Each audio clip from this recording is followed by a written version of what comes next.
له الرؤيا بالحق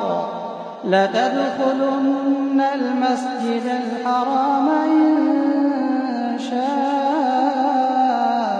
الله آمنين محلقين رؤوسكم ومقصرين لا تخافون فعلم ما لم تعلموا فجعل من دون ذلك فتحا قريبا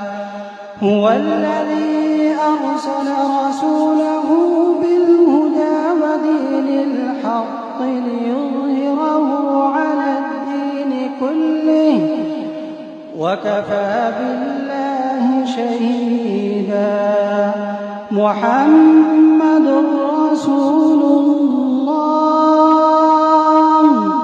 والذين معه أشداء على الكفار رحماء بينهم تراهم ركعا سجدا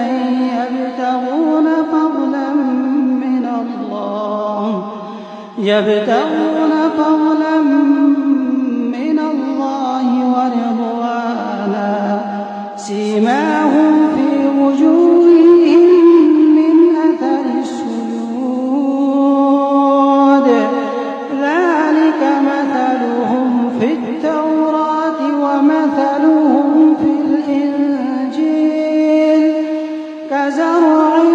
أخرج شطأه فآزره